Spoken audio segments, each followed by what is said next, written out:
Mohon subscribe channel ini dulu, supaya gak ketinggalan berita terbaru Timnas Indonesia. Ucapan insya Allah Kapten Timnas Indonesia Jay Itzes bawa kejutan. Ragnar Oratmangoen punya misi terselubung, apa itu?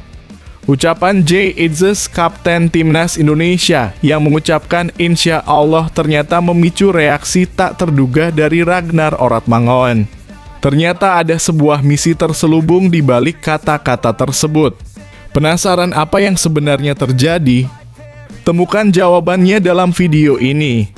Kapten Timnas Indonesia Jay Itzes sempat mencuri perhatian publik beberapa waktu lalu. Sebab Jay Itzes sering mengucapkan kata insya Allah. Hal inilah yang menarik hingga dipertanyakan apa keyakinan atau agama Kapten Timnas Indonesia itu. Menariknya, Ragnar Oratmangoen selaku sohib Jay Itzes pernah menjawab hal tersebut dikala ia tengah diwawancarai salah satu YouTuber Indonesia, sehingga menambah rasa ingin tahu pecinta sepak bola di tanah air. Tak disangka di sela obrolannya itu Ragnar Oratmangoen yang disapa Wak Haji sampaikan niat terselubung. Sosok populer Timnas Indonesia ini mengaku ingin mengajak kompatriotnya, yakni Jay Itzes menjadi mualaf atau memeluk agama Islam. Tentunya ajakan ini disampaikan oleh Ragnar Oratmangoen sambil tersenyum saat berbincang-bincang dengan YouTuber Yusa Nugraha. Dalam obrolan tersebut, Yusa sempat bertanya kepada Ragnar mengenai agama yang dipeluk mantan rekan setimnya di Go Ahead Eagles itu. Pertanyaan ini hadir setelah pemain bintang berposisi back Venezia kerap mengucapkan kalimat insya Allah dalam wawancaranya bersama Yusa. Bro, di interview kemarin Jay dalam kurung Itzes bilang insya Allah. Terus banyak orang yang bertanya apakah Jay dalam kurung seorang muslim, tanya Yusa kepada Wak Haji. Alih-alih ingin menjawab, Ragnar malah bingung dan berniat akan bertanya langsung ke Jay Itzes yang disapa Bang Jayadi itu. Dalam kelakarnya, Ragnar menyebut Jay bukanlah muslim dan ingin mengajak rekannya menjadi mualaf. Iya, kamu coba tanya ke Jay dalam kurung Itzes. Setahuku dia bukan muslim, tapi aku akan berusaha supaya dia jadi muslim. Dalam kurung, mualaf, kata Ragnar sambil tertawa. Sehubungan dengan Jay Itzes, perlu diketahui Kapten Timnas Indonesia itu lahir dan besar di Belanda dan bernama lengkap Jay Noah Itzes. Siapa sangka Jay memiliki darah Indonesia dari sang kakek dalam kurung, ayah dari ibunya yang lahir di Semarang, Jawa Tengah.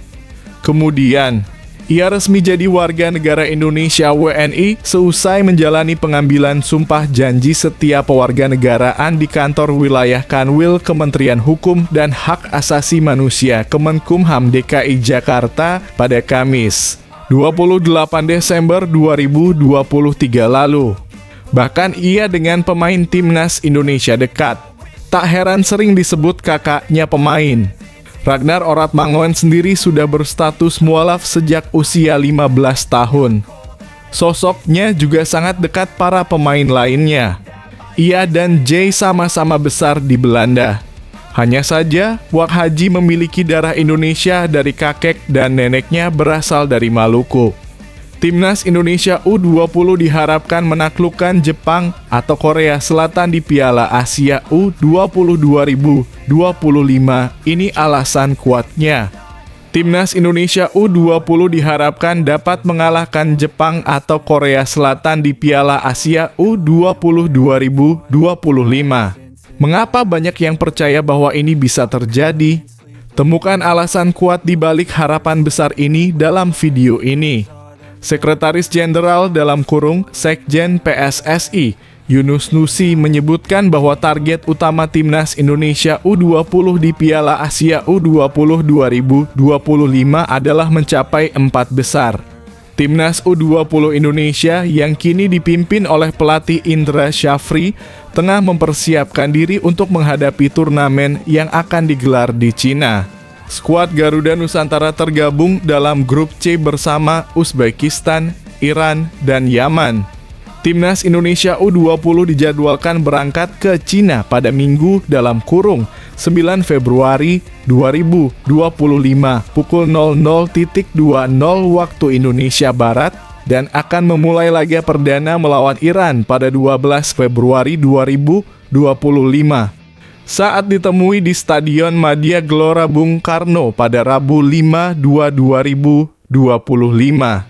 Yunus Nusi menyatakan harapannya agar timnas U20 bisa finish di posisi 4 besar dan lolos ke Piala Dunia U20 2025. Tentu kami berharap lolos ke Piala Dunia U20. Kita berharap 4 besar dengan datangnya seorang mantan striker handal dalam kurung Kurniawan Dwi Yulianto, ujar Yunus Nusi. Kehadiran Kurniawan Dwi Yulianto sebagai asisten pelatih diharapkan dapat meningkatkan performa pasukan Garuda Nusantara. Yunus Nusi juga menambahkan bahwa meskipun timnas Indonesia U20 kemungkinan akan menghadapi tim kuat seperti Jepang atau Korea Selatan jika lolos dari fase grup, mereka tetap optimistis. Bola bundar, kita tetap berharap tim pelatih untuk bisa meramu itu, ujarnya. Dengan semangat dan persiapan matang, Sekjen PSSI tersebut yakin timnas U20 akan tampil maksimal di turnamen ini. Harapan besar kini tertuju kepada timnas U20 Indonesia untuk menunjukkan performa terbaik di Piala Asia U20 2025 dan membawa pulang tiket ke Piala Dunia U20 2025. Semoga Garuda Nusantara bisa memenuhi target tersebut dan membanggakan Indonesia. Hamdan Hamedan bocorkan pemain timnas Indonesia yang ngebet main di Eropa dapat pujian dari agen Paulo Dybala. Hamdan Hamedan mengungkapkan ada satu pemain timnas Indonesia yang sangat ingin bermain di Eropa. Tak hanya itu, pemain ini juga mendapat pujian luar biasa dari agen Paulo Dybala. Siapa pemain tersebut dan apa yang membuatnya begitu istimewa? Temukan jawabannya di video ini. Staf ahli Kemenpora Bidang Kepemudaan dan Diaspora Hamdan Hamedan baru-baru ini mengungkapkan bahwa sudah ada pemain timnas Indonesia yang diincar oleh klub-klub top Eropa. Hamdan menyatakan bahwa dia ingin membantu para pemain Indonesia yang memiliki keinginan untuk berkarier di Eropa dan dia siap memberikan dukungan secara sukarela. Hamdan yang sebelumnya menjabat sebagai Presiden Indonesian Diaspora Network di North Carolina pada periode 2013 hingga 2016 memanfaatkan jaringannya di dunia sepak bola Eropa untuk membantu para pemain Indonesia. Dengan koneksinya, Hamdan mengirimkan laporan tentang pemain tersebut kepada salah satu agen top di Eropa. Agen yang dimaksud memiliki rekam jejak membawa pemain-pemain terkenal seperti Juan Sebastian Veron, Paulo Dybala, dan Hernan Crespo. Setelah menerima laporan tersebut, agen Eropa memberikan penilaian positif dan menganggap pemain Indonesia itu layak untuk bermain di liga-liga top Eropa. Namun agen tersebut juga menyarankan bahwa pemain tersebut lebih cocok bermain sebagai gelandang bertahan dalam kurung DMF jika berkarier di Eropa. Saya bercita-cita membantu secara pro bono. Kebetulan saya punya kenalan di luar negeri, ujar Hamdan Hamedan.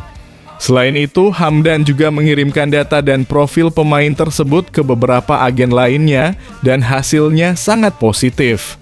3 agen top Eropa menilai pemain tersebut sangat potensial dan bisa bersaing di lini tengah. Bahkan ada pelatih yang memuji kemampuan pemain Indonesia ini dan menilai bahwa dia bisa bermain di posisi gelandang tengah. Saya sampaikan apa adanya dan responnya sangat positif. Dan kaget juga ada postingan dari pelatih yang memuji bahwa pemain tersebut bisa bermain sebagai pemain tengah, kata Hamdan. Menurut Hamdan, dia telah menyerahkan semua informasi kepada para ahli dan agen ternama dan hasilnya pemain Indonesia tersebut dianggap layak bermain di Eropa.